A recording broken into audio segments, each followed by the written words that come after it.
নমস্কার, welcome to my channel. সোমাজ অ্যারোমা বিঞ্জের পক্ষ থেকে আমি সোমা বলছি। গরমে ঝিঙে দিয়ে আমরা নানা রকম রেসিপি বানিয়ে থাকি, তাই আজকে আমি নিয়ে এসেছি ঝিঙে, আলু আর চিংড়ি মাছ দিয়ে দুর্দান্ত স্বাদের একটা রেসিপি।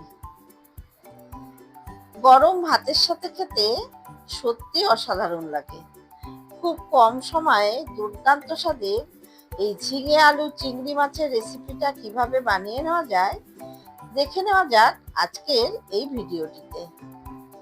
রেসিপিটা বানানোর জন্য এখানে নিয়েছি 500 গ্রাম ঝিঙে আর দুটো মাঝারি সাইজের আলু।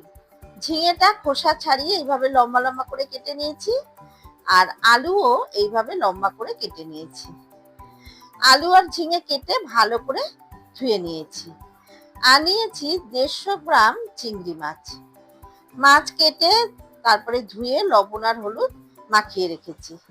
এবারে একটা মশলার পেস্ট তৈরি করে নেব। তার জন্য একটা মিক্সার গ্রাইন্ডারের বাটিতে নিয়ে নিচ্ছি 1.5 টেবিল চামচ তিল। সর্ষে পোস্ত দিয়ে আমি কিছু বানালেই তিলটা আমি অ্যাড করে দিই, আর তিল খাওয়া আমাদের শরীরের পক্ষে খুবই ভালো। দিয়ে দিচ্ছি 1 টেবিল চামচ পোস্ত, 1 টেবিল চামচ কালো সর্ষে। অল্প লবণ দিয়ে প্রথমে শুকনো অবস্থায় একটু গুঁড়ো করে নিয়েছি। এবার এর মধ্যে দিয়ে দিলাম 4টে কাঁচা লঙ্কা,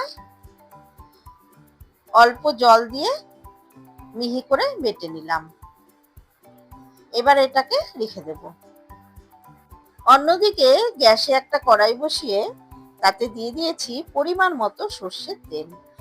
এই রান্নাটা অবশ্যই সর্ষের তেল দিয়ে করতে হবে। তেল ভালো মতো গরম করে নিয়ে তেলের মধ্যে দিয়ে দিচ্ছি 1/2 টিস্পুন কালো জিরে আর 3টে চেরা কাঁচা লঙ্কা। এবারে লো ফ্লেমে ফোড়নগুলো একটু ভেজে নিয়ে এর মধ্যে দিয়ে দিলাম কেটে ধুয়ে রাখা আলু। একটু নাড়াচাড়া করে আলুর মধ্যে দিয়ে দিলাম সামান্য একটু লবণ। এতে আলুটা খুব তাড়াতাড়ি নরম হয়ে যাবে। লবণ দিয়ে খুব ভালো করে মিশিয়ে নিয়ে মিডিয়াম ফ্লেমে আলু একটু লাল করে ভেজে নেব। আলু হালকা লাল করে ভেজে নিয়েছি। এবারে দিয়ে দিচ্ছি লবণ হলুদ মাখানো চিংড়ি মাছ। চিংড়ি মাছ কিন্তু আলাদা করে ভাজার একদমই দরকার নেই। আলুর সাথে চিংড়ি মাছটা মিনিট 2 ভেজে নিয়ে এর মধ্যে দিয়ে দিচ্ছি কেটে ধুয়ে রাখা ঝিঙে। এবারে ঝিঙে, আলু আর চিংড়ি মাছ মিডিয়াম ফ্লেমে একটু ভেজে নেব।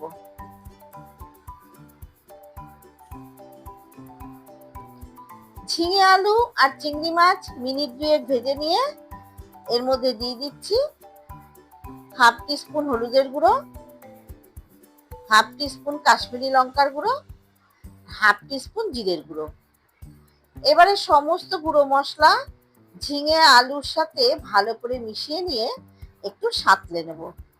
তবে লবণ কিন্তু এখন দিচ্ছি না, কারণ লবণ এখন দিলে ঝিঙে থেকে প্রচুর জল বেরিয়ে যাবে। মশলা দিয়ে ভালো করে সাঁতলে নিয়েছি। এবারে দিয়ে দিচ্ছি সর্ষে, পোস্ত, তিল, কাঁচা লঙ্কার পেস্ট। এবারে সমস্ত কিছু মিডিয়াম ফ্লেমে একটু নাড়াচাড়া করে নেব। এই রান্নাটা যেরকমই ইজি সেরকম খেতেও কিন্তু খুবই সুস্বাদু হয়। একবার করে দেখবেন, আশা করছি ভীষণই ভালো লাগবে। ভালো করে কষিয়ে নিয়েছি। এবারে দিয়ে দিচ্ছি মশলার বাটি ধোয়া জল। আরো একটু জল দিয়ে দিলাম।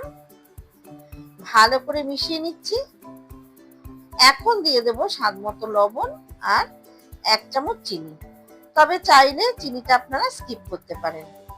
চিনিটা দিলে স্বাদের ব্যালেন্সটা কিন্তু একদম ঠিকঠাক হবে।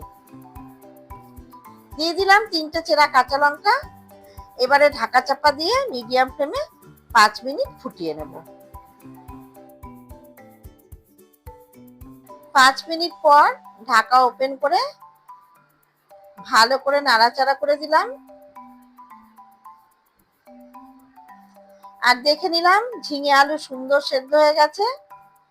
আর ঝোল এখন পাতলা মনে হচ্ছে, তবে ঠান্ডা হলে অনেকটাই ঘন হয়ে যাবে। অনেকটা এই রান্নাটা কিন্তু চিংড়ি মাছ ভাপার মতো টেস্ট আসবে। এবারে গ্যাসের ফ্লেম অফ করে ঢাকা দিয়ে 5 মিনিট স্ট্যান্ডিং টাইমে রেখে দেবো। চাইলে আপনারা উপর থেকে একটু কাঁচা সর্ষের তেল দিতে পারেন, তবে আমি কিন্তু দিলাম না। একটা পাত্রে ঢেলে দিয়েছি। এটা গরম গরম ভাতের সাথে সত্যি অসাধারণ লাগে। এখন বাজারে প্রচুর ঝিঙে পাওয়া যায়। ঝিঙে খুবই সহজপাচ্য একটা সবজি, কাজেই খুব সহজেই আপনারা এটা বাড়িতে বানিয়ে নিতে পারবেন। খেতে অসাধারণ লাগে। আমার আজকের এই ঝিঙের রেসিপিটা কেমন লাগলো অবশ্যই জানাবেন। যদি ভালো লেগে থাকে তাহলে অবশ্যই লাইক করবেন, শেয়ার করবেন। আর যারা আমার চ্যানেলে নতুন বন্ধু তাদের কাছে অনুরোধ রাখবো, প্লিজ চ্যানেলটাকে সাবস্ক্রাইব করে পাশে থাকবেন। পাশে থাকা বেল আইকনটাতে অবশ্যই ক্লিক করবেন, যাতে আমার সমস্ত নতুন ভিডিওর আপডেট সবথেকে আগে আপনাদের কাছে পৌঁছে যায়। ফিরে আসবো আবারও কোনো নতুন রেসিপি নিয়ে। ধন্যবাদ।